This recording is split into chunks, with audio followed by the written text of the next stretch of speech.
Leader entrepreneur qui carburait à la haute performance, vous savez que les grands leaders sont très souvent des grands lecteurs. Restez avec moi, on regarde ça de plus près aujourd'hui.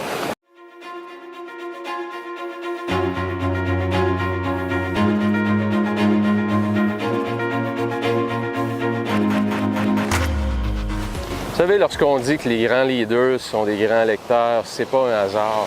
Et pour demeurer performant à long terme, et d'ailleurs, je vous invite à aller voir ma vidéo sur la définition de la haute performance. Pour pouvoir réussir à être étiqueté comme un performeur pendant plusieurs années, en maintenant son intégrité personnelle, donc son équilibre physique, émotionnel, psychologique, spirituel, et en maintenant l'intégrité des gens qui nous sont chers autour de nous. Donc, on ne devient pas performant en faisant payer le prix à tout notre entourage. Réussir à calibrer ces 4 dimensions-là pendant plusieurs années, c'est extrêmement difficile, c'est un grand défi. Et une des choses qui m'a permis d'attaquer ce défi-là de front, c'est de prendre les bouchées une à la fois, de faire les pas un à la fois, mais de m'exposer au plus grand de la planète. Et ça accélère notre développement. Et on fait ça comment? Bien, écoutez, vous voulez savoir comment avoir plus de volonté, comment réussir à agir davantage quand tout le monde est assis sur son sofa et qu'on écoute des films et qu'on mange du popcorn ou des chips. Et pendant ce temps-là, vous progressez, vous avancez, mais il y a des techniques pour ça.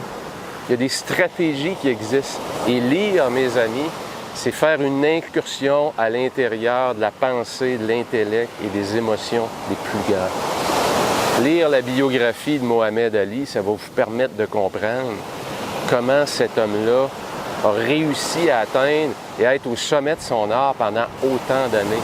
Donc, des biographies, ça peut être des sujets particuliers que vous voulez développer dans votre carrière.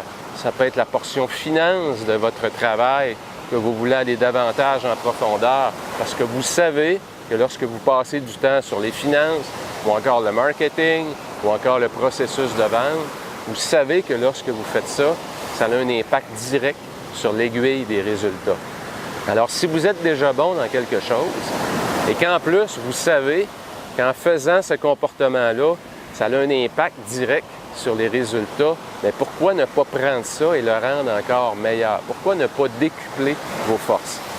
Et la lecture, évidemment, c'est une des façons que vous contrôlez le temps que vous mettez dedans qui vous permet d'accélérer votre développement. Sans croissance personnelle, mes amis, vous reculez, vous n'avancez pas.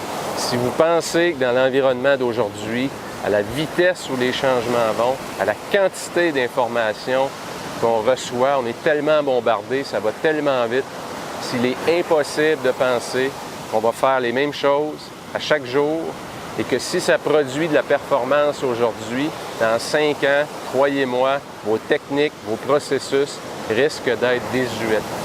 Alors, restez branchés sur un apprentissage constant, rester à l'affût des nouvelles technologies, c'est sans doute une des grandes façons pour demeurer en avant de la parade. Et donc, je vous invite, en ce début d'année 2019, d'avoir un objectif précis de livres à lire. Dans mon cas, j'ai décidé cette année de lire 40 livres. Alors, il y a des applications même qui peuvent vous aider à mesurer vos résultats, votre degré d'avancement. Et vous savez, une des façons simples, comment je vois 40 livres dans une année, bien, c'est comme dans n'importe quoi, quand on veut devenir bon, qu'est-ce qu'on fait? On commence par mesurer. Donc, 40 livres, c'est un petit peu plus que 3 livres par mois. Le livre moyen, environ 220 pages, à peu près. Si vous allez sur Amazon, ces statistiques-là sont disponibles. Alors, présentement, prenons un exemple concret. J'ai débuté hier la lecture du livre de Tim Grover qui s'appelle Relentless. Donc, ce livre-là nous parle de mental toughness. Comment est-ce qu'on peut développer, d'avoir une volonté qui est extrêmement forte quand il y a beaucoup d'adversité. Et c'est un entraîneur qui a travaillé avec les grands de la planète, Kobe Bryant, Michael Jordan, et nommez-en dans plusieurs sports, dans plusieurs disciplines, même avec des présidents des États-Unis. Alors, cet homme-là, en lisant son livre, j'ai accès à sa science. Et peut-être que je vais retenir une idée de Tim Grover en lisant son livre, mais cette idée-là va me permettre de créer un avantage compétitif énorme dans mon industrie.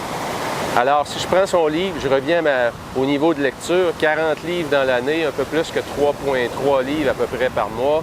Donc, si je veux lire le livre de Tim Grover, exemple, en 7 jours, 232 pages, divisé par 7, ça me donne en moyenne 33 pages par jour à lire, sur 7 jours ouvrables. 33 pages par jour, j'ai vérifié dans son livre, il y a environ 300 mots par page. Je lis environ 300 mots à la minute. Donc, c'est 1 minute par page. 33 pages par jour, c'est 33 minutes.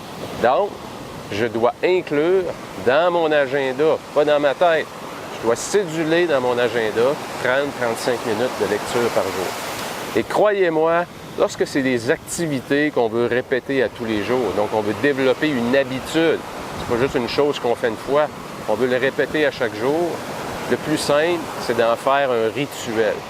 Et un rituel, souvent, c'est une série d'activités à haute valeur ajoutée qu'on va faire à des moments précis. Exemple, j'ai un rituel du matin et j'ai un rituel du soir qui commence à 8 heures. Et j'en ai un le matin qui commence à 5h45. Donc, dans mon rituel du matin, j'ai 15 minutes de lecture. Dans mon rituel du soir, j'ai 20 minutes de lecture. Et croyez-moi, la plupart du temps, celui du soir, je le dépasse toujours.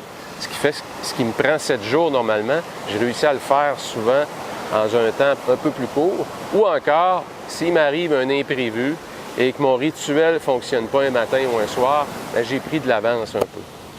Donc, voyez-vous, lorsqu'on se met à regarder les heures qu'on a disponibles, le temps qu'on a disponible et qu'on met nos priorités au bon endroit, c'est à ce moment-là, mes amis, qu'on se distingue vraiment de la parade. On commence à créer un gros avantage compétitif et ces connaissances-là, on peut les redonner à notre équipe, on peut les redonner à notre famille. Si vous décidez de lire un livre sur comment être un meilleur père de famille, comment être un meilleur amoureux, un meilleur amant, comment développer une amitié avec votre conjoint, pas juste de l'amour. Donc, il y a tellement de livres disponibles, il y a tellement de connaissances. La seule limite que vous vous donnez, c'est celle que vous voulez avoir. Donc, choisissez vos sujets pour vous faire grandir. Choisissez vos sujets de lecture pour créer un avantage compétitif dans votre industrie, parce que c'est extrêmement important. Et aussi, n'ayez pas peur de choisir des sujets qui sont complètement dehors de votre champ d'expertise. Ça peut être sur l'art, ça peut être sur la géopolitique, comprendre les plus grands enjeux macroéconomiques à grande échelle géopolitique. Dans mon cas, ça m'intéresse énormément. Alors, n'ayez pas peur de sortir des sentiers battus. Et je vous invite, en terminant cette vidéo, d'aller voir ma vidéo, comme je l'ai dit, sur la définition de la haute performance et vous fixer immédiatement un objectif de quantité de livres à lire et de sujets associés à ce nombre-là. Sur ce, je vous souhaite une excellente semaine, ultra productive et aussi des lectures ultra productives et qui vont vous amener au prochain niveau. Excellente semaine.